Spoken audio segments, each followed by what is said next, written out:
going to take the whole 3 minutes. Oh, we're live. Brilliant. So we have jumped on just slightly early because of our technical hitches last week. We just wanted to test and see what's happening. I'm just going to check on. Oh, look, I've got my computer to the left, so I can see whether it happens. And there we are, live on YouTube. Oh, cool. Good. Because we wanted to absolutely start at the top of the hour at 10 o'clock. And we just wanted to, because technology isn't our strong point. So we wanted to make sure that we were here, make sure that we were live, sure that everything went well this time for our first. We had a little practice last week, but this is our first real go at our amazing Dare to Be You TV show. So we're really, really excited to be here. And thank you, anyone that's joining us for the live. It's really good to have you with us. So here we are. This is our first ever YouTube live TV show. Yeah, exciting. Are we officially in? Shall we do this? Shall we start? Let's make an official start. We're 1 minute ahead of ourselves, but hey, better than being late. Let's make an official start. Go, Deb. So welcome. It's absolutely brilliant to have you. If you're with us, absolutely fantastic. If you're watching the replay, that's great too. So we are going to be doing this every Wednesday. We might change the time around, but it's always going to be on a Wednesday. We're always going to be live on YouTube with our live TV show from Dare to Be You every Wednesday. And we're going to be putting the balance back into life and relationships. So we're going to kind of be sharing what we're seeing, sharing what we're learning out in the world. And one of the things that we have absolutely seen is that it's really, really helpful to talk about how life works and learn and see that. But then the greatest test of that, the fun thing about doing that, is actually going out and living life. So we're going to be sharing how we live life too, because that is definitely a huge part of what we're up to. So it's absolutely brilliant to have you here with us. So is there anything else we need to welcome? I think that's it. You're making history with us, because this TV show that we're doing here, well, we have big plans for it. So you can be the people that say, we were there right at the beginning. So thanks for being with us. So as Deb's already kind of alluded to, what we decided to do with this TV show is make it kind of a little bit of a format so that you know what you're getting every week.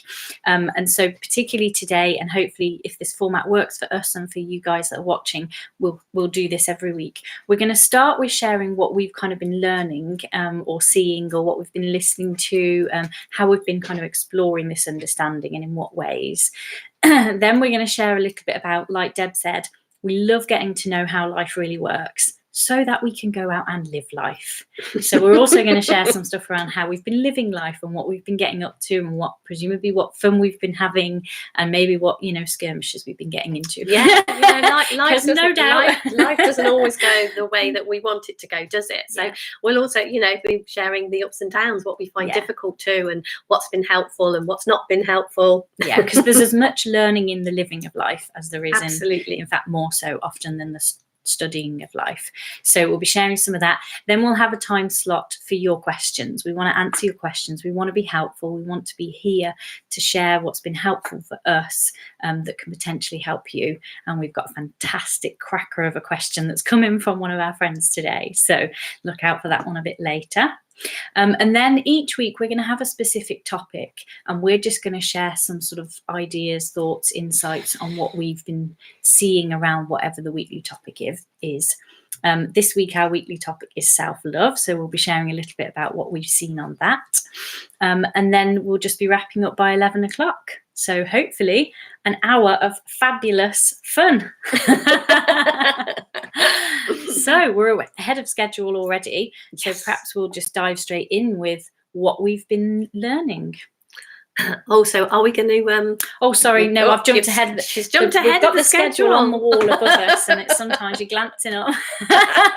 So no, we've jumped ahead. Actually, what we were going to tell you a little bit about first was a couple of things that we've got coming up. So if you kind of enjoy this show and you enjoy this conversation, we've got on the 19th. No, that's the wrong date. Shall I do my bit? You do your bit, Deb. See, you know, this is live. That, you know, anything can happen when you're live. And so one of the main things that we've been up to, you know, and maybe you're here listening to this show because you've heard us talking about this, is we've got a 5-day self-love challenge coming up. And I know, like, way back when I was really, really struggling and suffering in life, you know, relationships were a drudge. Life was really hard. Getting up in the morning was like, no, not another day. Please, I can't do this anymore. One of the things that really kind of helped me sort of turn my life around was something that I did was little challenges, little things, you know, what happens if I, and then, you know, fill in that blank, do something. You know, what happens if I drink my tea out of a different mug? What happens if I walk a different way? You know, if I'm in town, if I take a different route to the way that I normally go? What happens if I challenge myself and just do slightly different things? And then these challenges, they just became really, really good fun as my life started to really change and open up.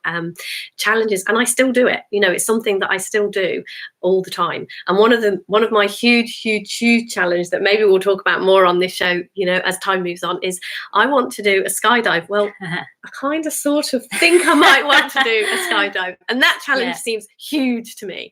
So I'm going to be kind of taking some small steps towards that. But anyway, so we decided that definitely little, you know, fun challenges around self-love are so helpful. I know we've both had that experience, haven't we? Yeah, for sure. So we thought that we would do a 5-day, totally free, you know, just fun 5-day self-love challenge. So if you're not registered for that and not joined in, please, you know, there'll be links everywhere. Find us, get in on that, because it's going to be fun. Yeah, definitely challenges are one of my favorite things as well. And like Deb says, it will just be oodles of fun, and it's a great way to kind of have a little explore in this conversation.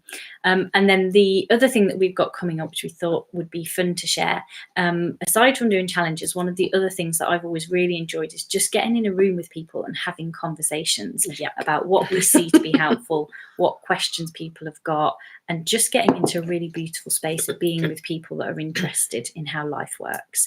And we started doing workshops, maybe 3 years ago now, off the back of us just coming, me and my sister just coming down to Devon to hang out with Deb and having conversations. Yeah, that's how it started. And wasn't it? We just used to sit around with tea and cake and just have conversations, and eventually it evolved into full workshop days with a group of friends, and we just keep kind of having, you know, evolving that.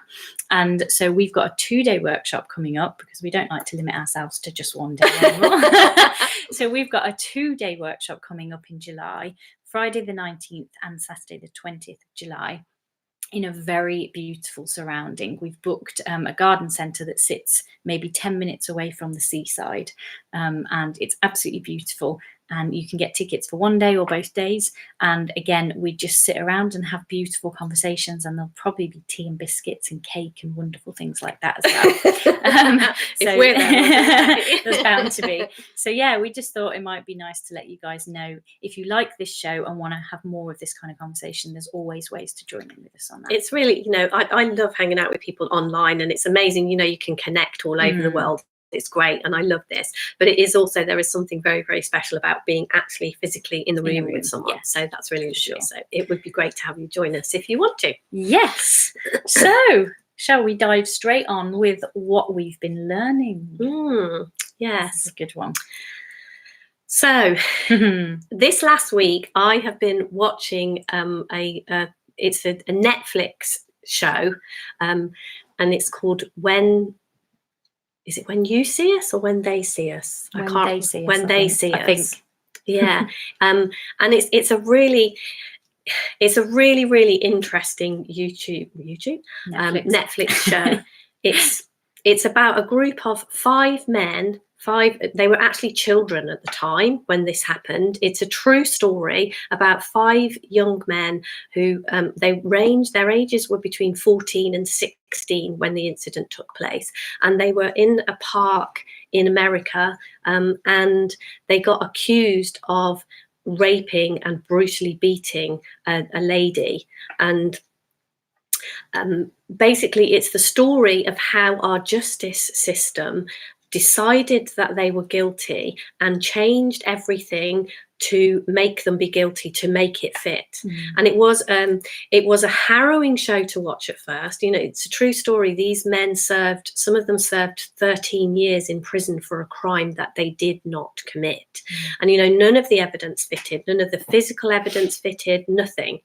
And yet, you know, the time, there was a lot of racial things going on there, a lot of like, we have numbers, you know, the justice system had numbers that they had to meet. You know, it really kind of, the story really showed me what human beings are capable of when we get into an insecure place, when we misunderstand. We don't do well as human beings. And it's good to kind of realize how far out of balance we can get and what we are capable of doing. Because to me, one of the things I'm always sharing is just how amazing you are. And I don't want you to forget that. Human beings we're beyond brilliant. We are so creative. But what, you know, we can create the biggest, most horrific, most horrible messes, or we can create the most beautiful, amazing, delightful things. And I can see, you know, if I look back over my life, I can see the huge, horrible messes I created. And I can see that as my mind has cleared and as I am more secure in myself, I'm creating much nicer things, I hope, like this YouTube TV show, you know, something lighter, something brighter, something more helpful. But watching that, it was horrible to watch the first episode. I was really like, oh gosh, I don't know whether I can watch the next one. You know, knowing that what was happening to these young men, you know, how they were being manipulated, how they were being turned against each other and coerced into saying things. And one of the biggest things was I watched these young boys, and I kind of, that could have, you know, I could have been in a situation like that. You know, in my childhood, when I went out with my friends, you know, we used to go out on our bikes and ride places and be in parks, and, you know, there but for the grace of God. And this is kind of what any of us can find ourselves in any situation. You know, we just don't know what's going to happen. And I think having a deeper understanding of who we truly are, I can absolutely see at times where things could have gone very, very differently if these young boys had had an understanding. And the people that were, you know, the people that were doing this to them, if you like, you know, if they had have seen something differently, how differently this story could have gone. So it was amazing to kind of watch and be reminded of what we are capable of as human beings. It's well worth a watch, but it is quite horrific in places, so be warned. Yeah, and it's that whole, we can create those incredible messes, and yet we're just as capable of creating something beautiful out absolutely of that. Absolutely. Like, because I know, I mean, that wasn't particularly our story, but we both created some almighty messes in our lives, and yet hopefully what's happening and creating for us now is far more beautiful and far more the kind of thing that we'd like to create, you know. So, and there was afterwards, after the show, there was Oprah Winfrey actually interviewed these 5 men. She actually spoke to, you know, they've been exonerated. It's been proved that, you know, none of the allegations against them were true. And she actually spoke to all of these men, and you could kind of see how differently this experience had affected different ones of them, you know, and what they've gone on to do in their life since this has happened.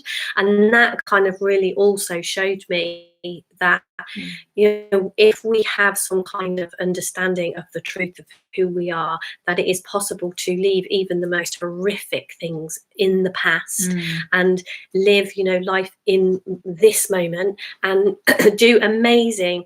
One of the men is now like a speaker. He what's the word? Like an inspirational. Yes, like an inspirational, motivational speaker. You know, he shares his story, and you know what a wonderful thing when people are being oppressed, and you know what a wonderful thing that he can share that there is light at the end of the tunnel, and that we can turn our life around, and however bad it has been.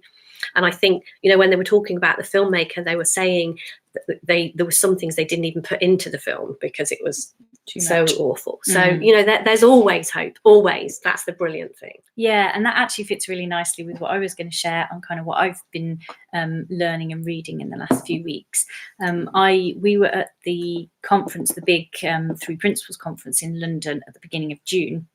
And we volunteered, and the lady that was kind of coordinating all the volunteers, Hannah Studley, has written a very beautiful book. It's a novel, but I think based a fair amount on some of her true life stories. Yeah. And similarly, she went through some horrific stuff, and she, in exactly the same way, kind of saw through some of what was happening and has completely turned her life around, and, you know, lives her life from a really beautiful space. And her book, oh my gosh, it just really reminded me of the simplicity of what we talk about. The real, like, when you come right back to the roots of what we point to here, the simplicity of seeing that thought is creating our reality moment to moment.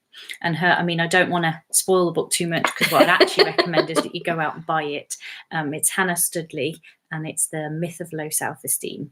And it's a beautifully crafted book. And there was a few things that happened for her, kind of like, I guess, from like early 20s through to 30s, a few quite traumatic things that she went through. And then what she just kind of talks through is her story of kind of how she came through that. And she worked kind of did some counselling with some people, and she shares some incredible stories of people that she works with, so it's not only her story of how things changed for her, but insights and changes that happened for other people that have also gone through some incredibly traumatic stuff. And just what kept coming to me throughout the book was the simplicity of seeing that when we feel something, no matter what it might be, that's coming from our thinking in the moment. And there's places where we can see through that, and there's places where we can have different thinking. And she kept kind of pointing gently towards when people were suffering, and a lot of it was kind of, you know, PTSD type suffering, depression, anxiety type suffering. What's all that's happening there is thoughts going through your head, bringing that trauma back to life in the current moment. And what she kept pointing to in the book and coming back round to was how we don't have to do that to ourselves. There's a place in us where we can see through that. There's a place in us where we can drop away from that kind of behaviour. And she actually, I'm trying not to do too many spoilers here because that's amazing, but she actually worked in Hollywood for a long time, kind of creating animals for films. Like one of them is, did she do the tiger in the... Is it Dr. Dolittle? Yes, Dr. Dolittle. There's a tiger in that film that she's created, and there's a beautiful moment where she there's some people watching some of the footage from the first day of shooting, and one of the guys comments about how you can see the tiger's trainer in the background trying to keep the tiger on track, and she's sitting there chuckling to herself because it's not even a real tiger and there is no trainer.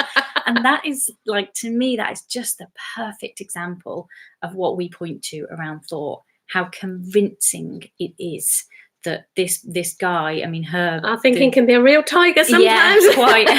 It can really look like we've got a real tiger going on. And she, you know, and Hannah's in the book there, sitting there kind of having a little, I guess, like quite a nice moment of, my work is so brilliant here. Yeah.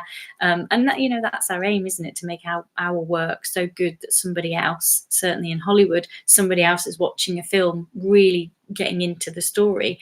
And yet in life we can do that with our thinking. We get so bought into the special effects of our thinking that we forget that it's a film and that the tiger's not actually real. And it was just the whole book. I kept coming down every morning, didn't I? Yeah. I really enjoyed the book. I really enjoyed the book. And it was a really nice book to read because there was just a thread all the way through. And it just, for me, really reminded me of why I love this conversation, why I love this understanding that we point to, because it's so simple and yet so profound. I mean, if you read it, the stuff that happened to her, it just, on paper, no one's going to get over that. No one's going to get past that. You know, you're going to lie down in bed and give up. And yet she didn't. And having met her face to face, that is not who she is. You can't, you would never meet her and look at her and go, oh, she's been through some traumatic stuff. No, it just lovely there, lady. is it? And that really comes across in the book. And it's so that was kind of my learning for the last kind of couple of weeks was Yeah, I can share. Lisa's just commented, can I post the name of the book? Yeah, I'll drop that in the comments before the end of the show. And we also did a lovely people webinar with Hannah, didn't we? Yeah. Not that long back. So on our YouTube channel on here, you will find that lovely people webinar if you're interested to kind of meet Hannah, the lady who wrote the book. And like you say, she's a lovely, lovely lady. So if you're interested to know a little bit more about it and meet her, we did do a lovely people webinar with her. Yeah. So that was that's been my learning. And that is for us, I think that learning goes on all the time. Like we're reading books or we're watching shows or maybe we're listening to webinars or podcasts or whatever it might be. And then for me, and I know for Deb, one of the things we love about that is that then leads us into being able to go out and live life. Yeah. From a really beautiful space. So what we thought we would share a little bit now was about what we've been living, how we've been living. Deb, do you want to? Well, one of the things, like when you were talking then, Bec, was occurring to me was that, this whole film analogy, that life is like a film. And if we do, if we read a good book or we go and watch a good film, what makes it a good book or what makes it a good film is when we do forget ourselves and we become the characters. We're sat in the cinema and we're watching and we're so engrossed we forget that there is anything else going on at all. And we're reading a book, and we don't want to put it down. That's the sign of a good book. And life works in the same way. Thought creates a reality. And the idea is thought is going to create a reality that looks real. You don't see the strings. You don't see that, it looks like a real tiger. That's the whole point. And one of the things that I love to do now is to, when I go out and live my life, I live my life like a human being. I get into life. I love doing whatever it is that I'm doing, because I have far more enjoyment when I lose myself in that moment and I forget that there's anything else. I'm just there. So over last weekend I went away to down into Cornwall for the weekend and just had the most amazing time. And having an understanding that I'm okay no matter what happens just allowed me to go to the beach and to see, I saw the beach with new eyes in a way, the sky, the beach, the sunshine, it was just beautiful. I had the most amazing weekend. And definitely for me, it comes from this place of knowing a deeper truth about who I am, knowing that this is a film that's being created around me, but it's a great film sometimes. And I don't want to, in those moments, I don't want someone sitting on my shoulder going, hey, you do know this is an illusion, don't you? Hey, you do know this doesn't exist. Hey, you do know you're not, I don't find it helpful. I love to be in life and live my life. And for me, what I see living like that, having those great weekends away, spending some brilliant time with my partner, just having a laugh, having some fun, that's being human. And I love it. For me, I'm all for being human in those moments. Yeah, definitely. And we were actually having that conversation in the car yesterday, weren't we? About like sometimes, I mean, this was kind of my analogy.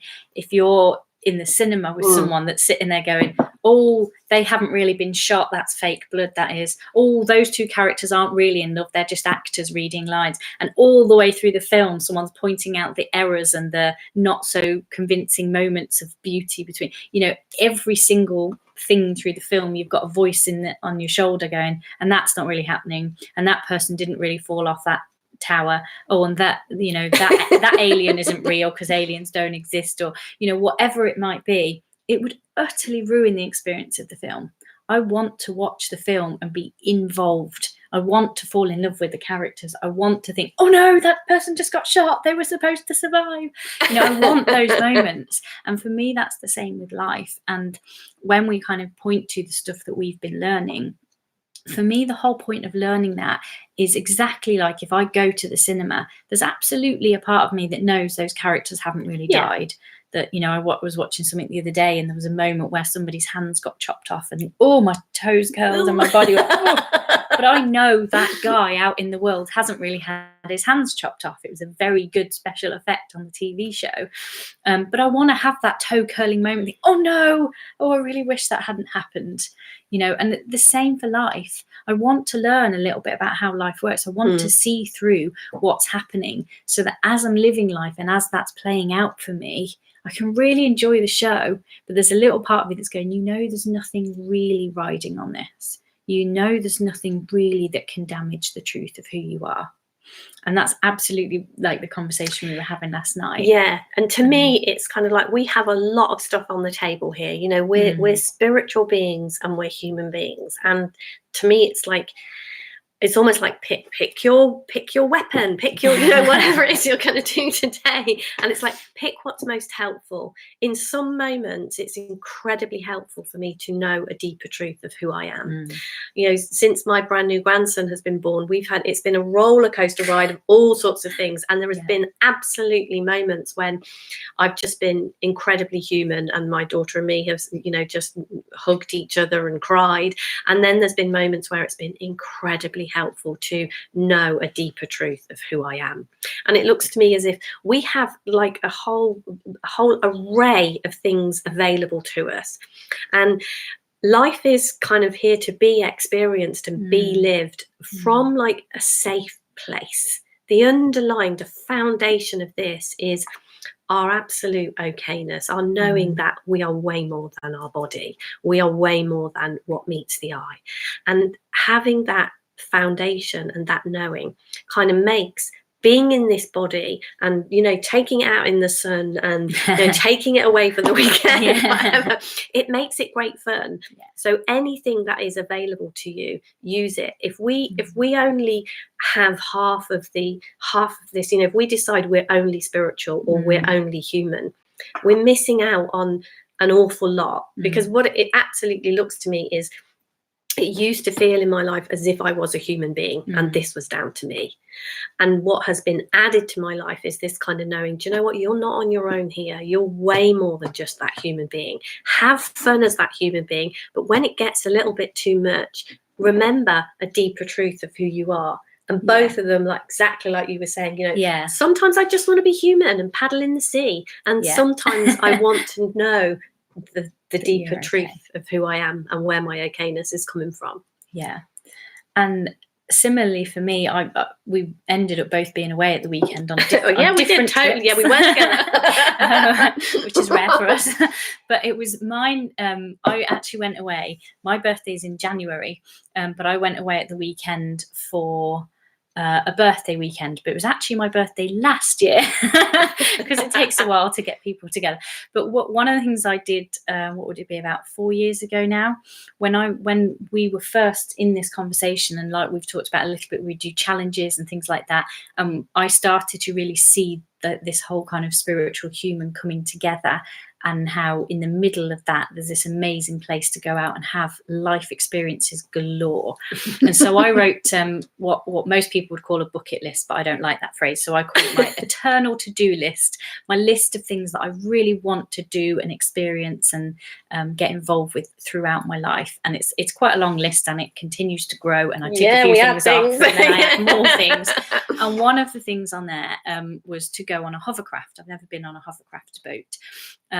And partly when I put things like that on the list, it's not just about that momentary experience of being on a hovercraft for me. It's about what might happen around that experience. And what ended up happening, so my dad I often for my birthday say, rather than presents, because presents, in 6-12 months time, you end up clearing out the house and you don't keep them, and then, they clutter up the house a little bit. So rather than presents, I often ask for experiences for my birthday. I'll say, there's things I really want to do. I really want to create memories and have a wonderful, be able to look back and go, oh yeah, I did that. Oh my gosh, remember when we went on a hovercraft and this happened and that went wrong and that went amazing.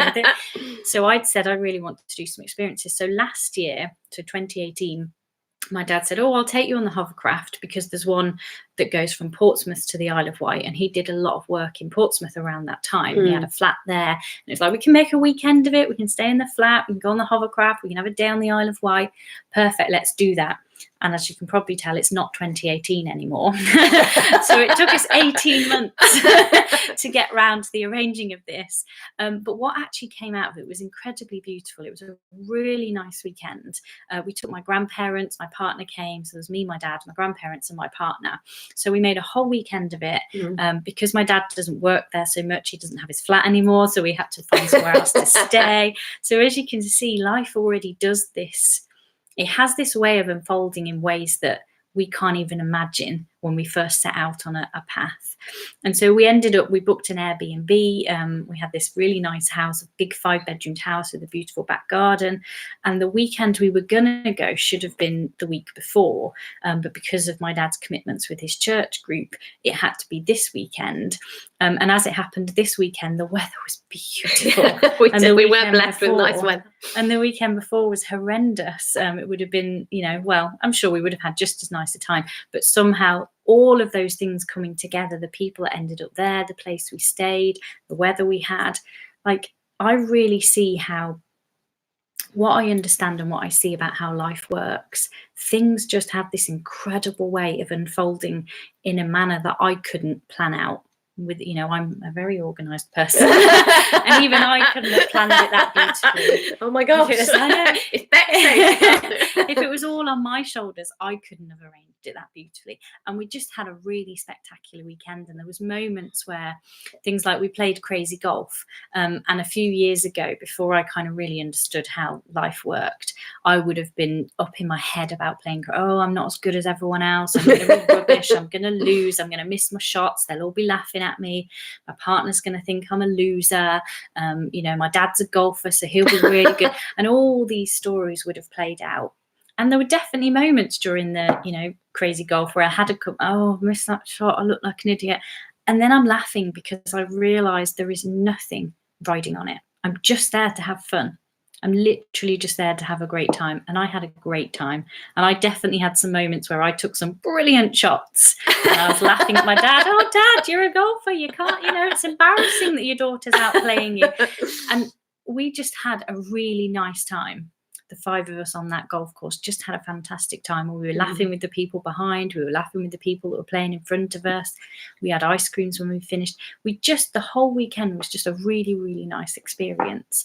And for me, those are the moments that 4 or 5 years ago would have been entirely different. I would have been telling a totally different story. We went and we had to stay somewhere else because my dad doesn't have a flat. I had to play crazy golf and I didn't win. This happened. That happened. I could have told an entirely different story.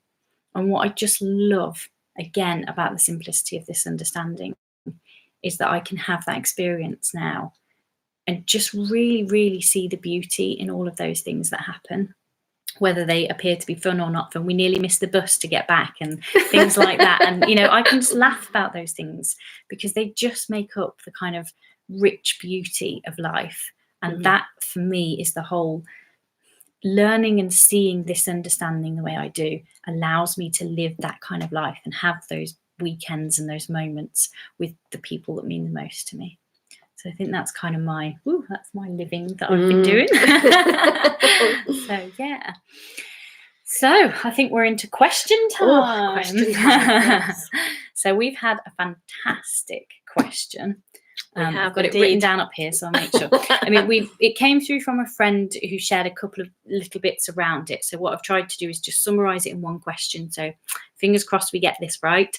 What we've kind of summarised is this.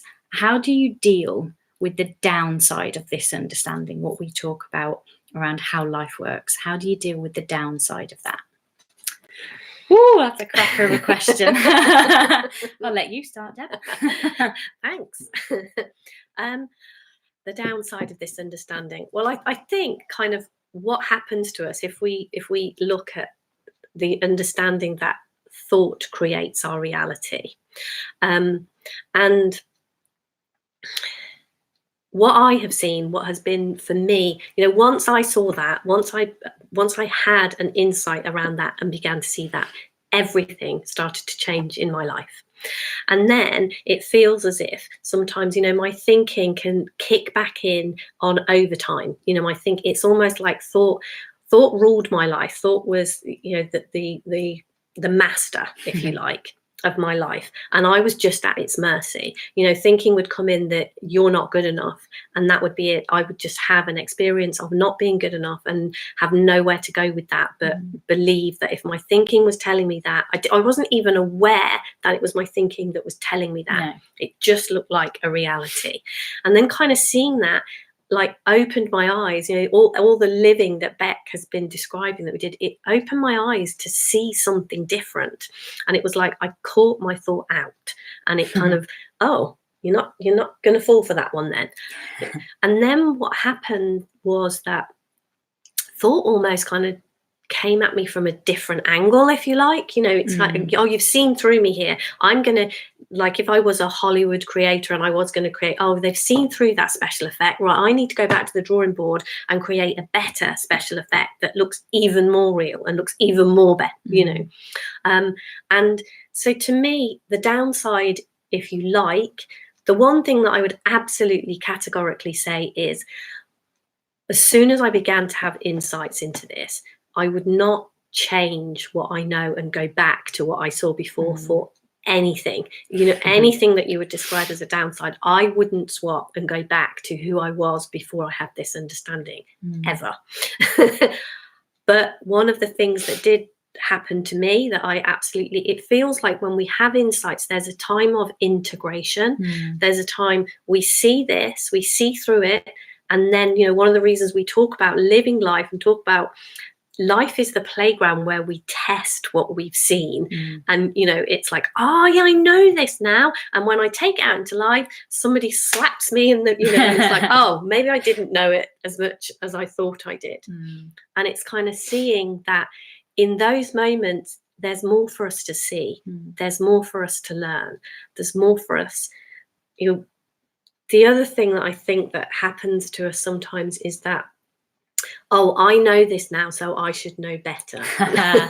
Yes, we're very good at using this understanding to kind of beat ourselves up a little bit, aren't we? Oh, I shouldn't have got upset there, or I shouldn't have had a go at my partner here, or I should have been kind, you know, I shouldn't have had road rage, or whatever it might be, because I know how life really works. I know that what's thought's doing. And it's very easy to do that with this. And for me, that is just, that's more thought. That's thought playing its game in a different way. You know, that's a different special effect that's coming, you know, that's the tiger again coming out to play and looking real.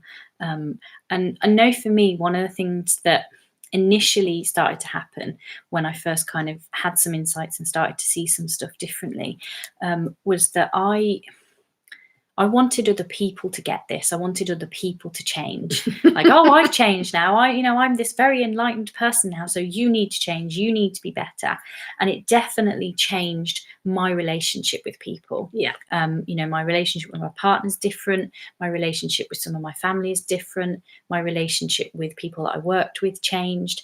And for a little while, it felt a little bit like the apple cart had been turned over. And I was thinking, oh, this has been great in some ways in my life, but it's upset things here and here, because we can't, as human beings, change and not have things around us shift.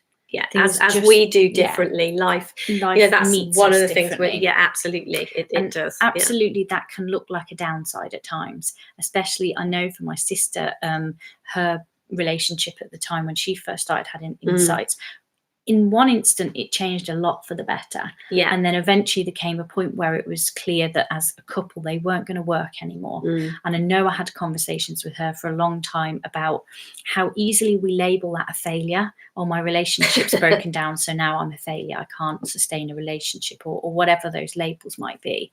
But what I really see around stuff like that is that there's nothing that says that's a failure. There's nothing that says, you know, why isn't it that was a 7, I think they were together about 7 years. There's nothing to say that isn't actually a 7-year beautifully successful relationship that's now evolved into them being different people. And it's so easy to label, oh, that's wrong, or that's a downside, or that relationship has changed because we see something different. But actually, in what I see in my mind is, even if I had never come across this understanding, I can't imagine from 5 years ago to now that my life would still be exactly the same. Like, life changes anyway, whether we see this or don't see this. whether we have some glimpse of thought creating our reality, or if we have no idea that's what's going on. Because thought does that anyway, life changes, relationships change, how we see the world changes, whether we label that a 3 principles understanding or whether we've never, ever come across that understanding ever. Life will change. Apple carts will be upset. There'll be downsides to how life works, whether we know this or not. We'll label things as downsides. We'll label things as, oh, that's changed and I didn't want it to.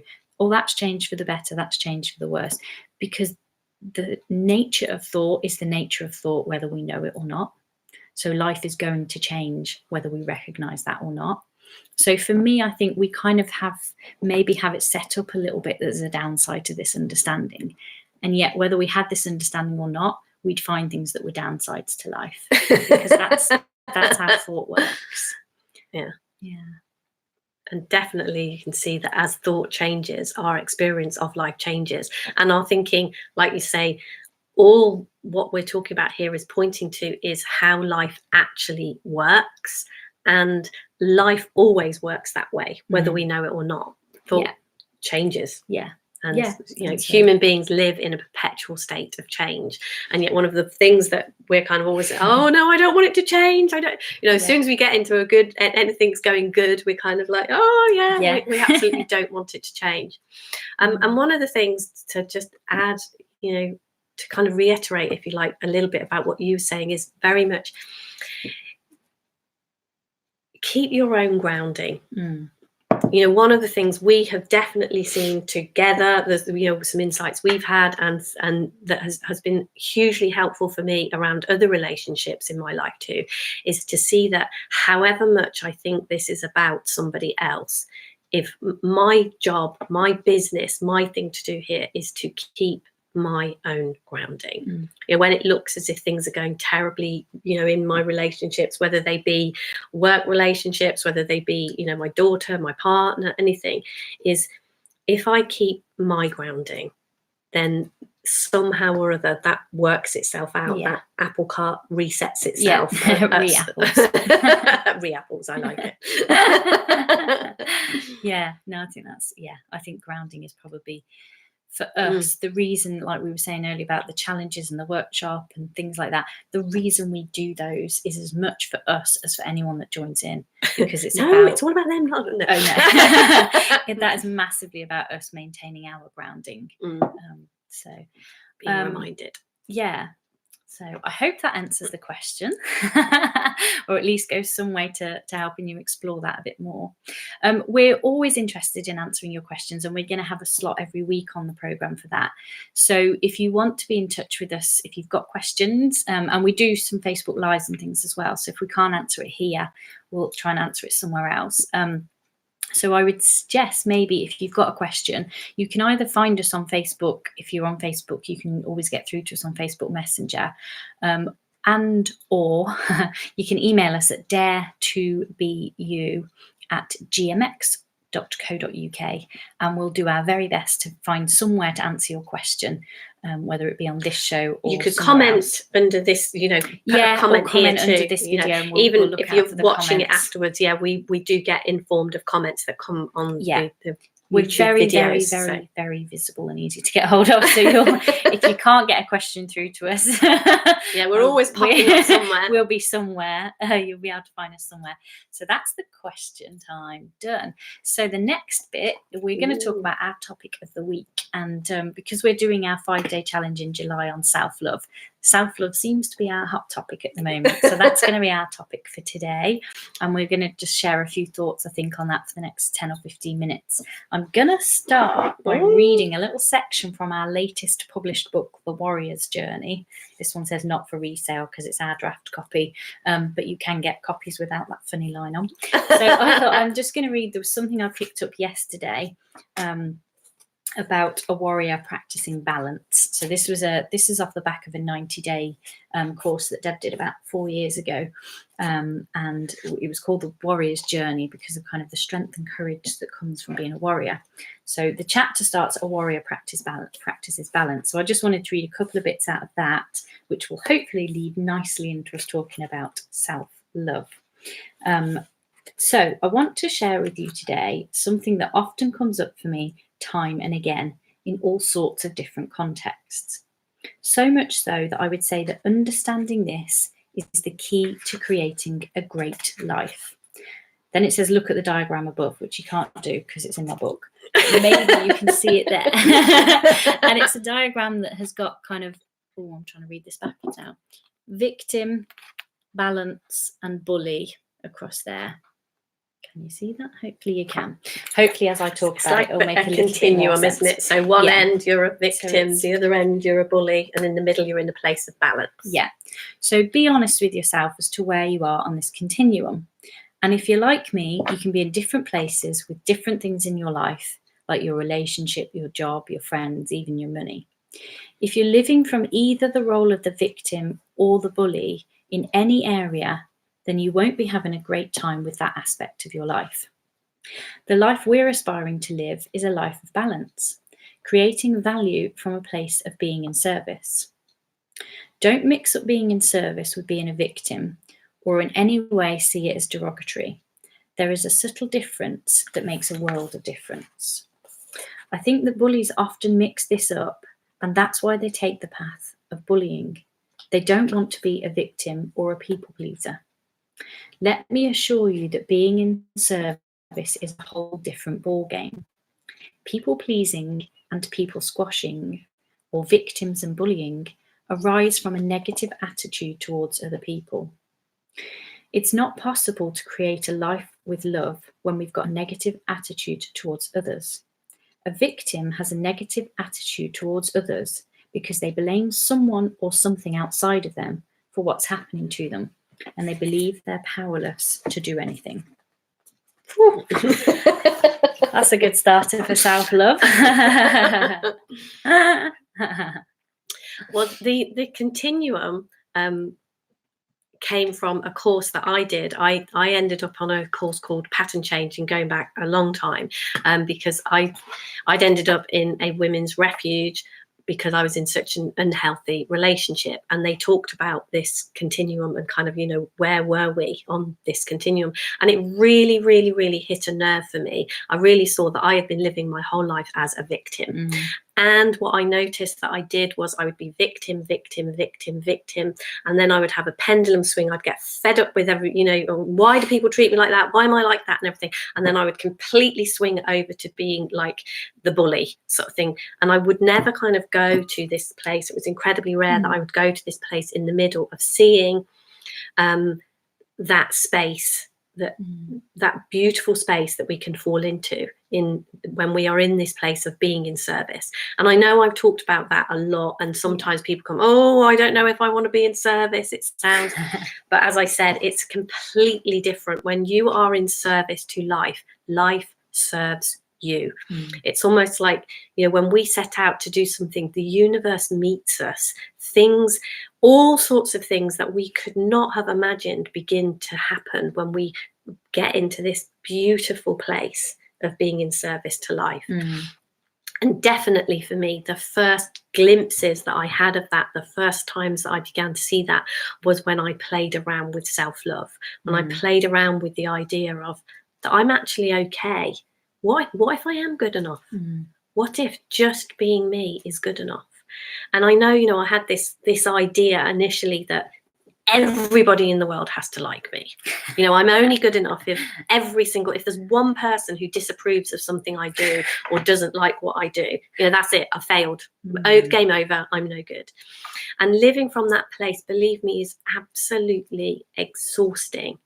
And the whole Dare to Be You, everything that we do was born out of this understanding that we're different. You know, no matter what I do, some people are going to like me and some people aren't. And when I was really striving, when I was this victim and had to have everybody like me, living from that place was so exhausting because I couldn't do the right thing all the time by everybody. And I completely lost sight of who I was, just had no clue. And kind of beginning my self-love journey, kind of what if my opinion is an opinion I'm allowed to have? What if, who I am in this moment, and even especially the things that my thinking told me about me that weren't good enough. My body, my hair, also, my legs aren't right. This isn't. It was life-changing for me to just begin to actually look at my legs and my feet and kind of see, do you know what? Your legs have carried you all sorts of places. Your feet have walked miles when you want them to. Your hands have done, they've created beautiful things with your sewing. Maybe they're okay, and maybe you're okay too. Yeah, and very, very similar for me, the kind of lack of self-love and thinking I wasn't good enough. I had virtually exactly the same experience that probably just created itself in a slightly different way. And one of the things that really kind of comes out for me when we talk about this continuum of victim, bully, and place of balance, if you've ever been in front of either a victim or a bully, somebody that is constantly, woe is me, life is hard, that person did this happened that shouldn't have happened to me, or a bully where someone's kind of trying to make you do something or treats you badly or says things that feel uncomfortable, there'll be somewhere in you that knows. There'll be somewhere in you that's looking at that person just for a moment and knows that for them is coming from that same place, that lack of self-love, that I'm not good enough. And there's a part of us that wants to pull away from people like that. And, I'm sure I'm not the only one that's been around someone that's perhaps been woe is me for a long time. And there's a part of you going, oh, do I have to sit through this again? And then you feel bad, right? You're like, oh, I shouldn't be like that. They're clearly struggling. But there's something in us that knows that isn't the really true them. That's the victim or the bully mode. And then somewhere, again, we kind of resonate with, that's coming from a lack of self-love. That's coming from them not feeling good enough in themselves somewhere. And absolutely, that was me. I was in that kind of majority of time. I was in that victim mode. Yeah, it was both. And, Deb, for anyone that's watching that doesn't know, Deb's my auntie. And for the majority of my life, I watched Deb doing that. I had no idea really that I did it myself, but it's much easier to see in someone else, isn't it? And I watched Deb do that for a really long time. And it was wearing after a while. You're like, oh, Deb, pull your socks up and get on. And when we talk about self-love, what we're pointing to is that knowing in you that you're okay and that you don't have to play victim and you don't have to be bully. And this place of balance in the middle, this place that serves. The other way we talk about that is taking responsibility whilst knowing you are not responsible. Love it. It's been life-changing for me. Yeah, really. So, and that's one of those paradox riddles that your brain won't quite be able to get your head around that because they're complete opposites. And yet somewhere, if you sit with that for a while, somewhere in you, you'll know, oh yeah, I can take responsibility. I can, turn up and do a YouTube show and share what I see to be helpful for people, whilst knowing I'm absolutely not responsible. It's not on my shoulders whether anybody that listens to this gets this, understands this, has a life-changing moment. That's not actually my responsibility to bear. And yet if I turn up believing I'm responsible, then I do stuff and I put stuff out and we have conversations. It's that beautiful place of balance, isn't it? Where we show up to life and totally live. It's exactly, when we were talking about the hovercraft, my weekend away, what we do, it's from that beautiful place of balance. Go and do it. See life, see what's to be seen. It's magical, it's beautiful. And do what's yours to do. Be kind to people, be nice. I just love playing out in the world, doing that kind of thing. It's just amazing. And then just know there's nothing riding on it. It's just such a freeing place to live from. And that, that space, that place, that whatever you want to, whatever words make sense to you to put on it is absolutely all the time what we are pointing you towards. And you have this. You are no different to us. No matter where you are on that continuum, no matter what you're doing, you have everything that we have. And there is a way to find that space, place, balance. And it feels like all sorts of things fall into place when you do. And then a thought kicks in. Yeah, and then we have a thought and we believe it to be true. and we can swing along the continuum for a while. But one of the things, like when we talk about self-love, what I've seen around that as well is how the more we come back to seeing how we are good enough and we are worth our own love, the more we're able to love other people. Absolutely. And it becomes this just never-ending circle. I love myself and I love everybody else. I love myself and I love everybody else. And I can't help but put good things out into the world. And I hugely have seen that with what happened with Deb and how much she changed. And just off the back of her changing, my life changed. My sister's life changed. I know Julie that's watching on here, her life has changed because Deb was out there sharing this. Ripples. That is absolutely what is when we talk about being in service to what serves. Yeah. That when you get into that place of being in service, you cannot help but create beauty and love and good things, and that ripples out, and you are part of that. It comes back to you, you give it out, it comes back to you, and self-love becomes the least selfish thing you can possibly in the whole do. world. And then it is the most selfish thing, and then it's the least selfish thing, and it just keeps going around in this incredible loop. And I see that all the time in kind of what we share. And when, I mean, for sure, Deb came across this understanding because of some free podcasts that other principals speakers put out, and and so it ripples on. And that is for us what this self-love conversation is about. It's about, if you can see something about how you are good enough and you are exactly the same creative essence as us, then something in you changes and everything around you changes, and it just keeps going.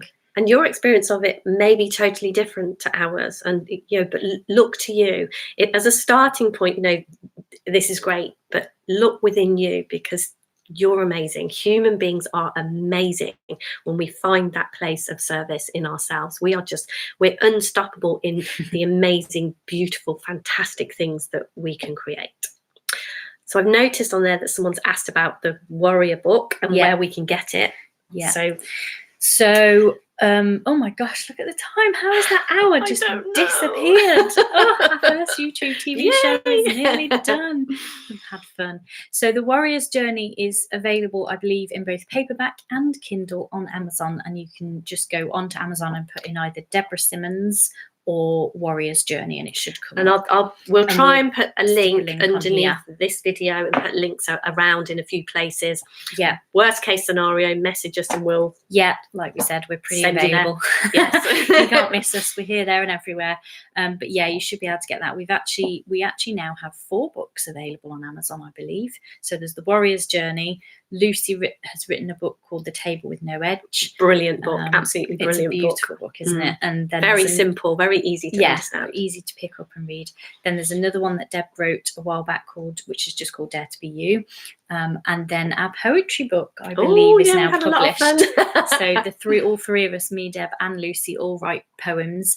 And over the course of kind of our journeys and insights around what we see, we've all at times just taken to writing a little bit of poetry about what we've seen. And it's just a fun read. It is just fun. Yeah, it's just a light-hearted, fun book. And yet sometimes poetry is one of those things where you really see something in something that's kind of written in verse. So there's that as well. So yeah, there's quite a few books on Amazon if you're interested in reading those. I think there was a couple of questions a bit further back around the book that I talked about and the program that Deb mentioned. I think they've been answered in the comments, but just to reiterate, it's Hannah Studley. The Myth of Low Self-Esteem was the book I talked about, and the Netflix program was When They See Us. Yeah. You'll find it on Netflix, and also on Netflix after it is the programs that Oprah Winfrey did, talking to the cast of the show and talking to the actual real life people. So it's all there on Netflix for you to see. It is a bit harrowing, so if you don't like watching horrible things, but but it is incredibly interesting, and it does kind of show us what happens to human beings when we get on that continuum, and when we're not in a place of being in service to what serves, when we get into a place of self-service, if you like, and we get into insecurity, it highlights what damage we can do. So next week, I think as it stands at the moment, we're going to go live at 5:30 UK time next week. Yes. And we're going to try that time slot for a little while and see if that works for people. And our topic next week is going to be helping other people, and what we've seen around that. And we'll try the same format again next week, because I think this felt like it's worked very well. We would absolutely love your feedback. If you're watching this live, or if you're watching the replay or anything, we would love your feedback. How can we be helpful to you? That's what we're here trying to do. And if there's anything that you've seen, we would absolutely love your input, love your questions, comments. Yeah, all of that. And of course, join us for the 5 days Self-Love Challenge. Oh, absolutely. Woo! Yeah, if you're not already signed up for the 5 days of self-love, it's just going to be fun, and lighthearted. But as we said, it was one of the most life-changing things for both of us, kind of seeing through that we are good enough and we can create amazing things out in the world. So yeah, join us. It's going to be a lot. Yeah, it's going to be lots and lots of fun. Hopefully we'll put that in the list. I think that's our first YouTube live TV show done. So thank you for staying with us. We've had people watching all the way through, so that is brilliant. It's great to have you here. Yeah, and we'll be doing it all again next week. See you next week. Thank you so much. That has been masses of fun. Thank you ever so much for joining us. See you next week. Bye for now. Bye.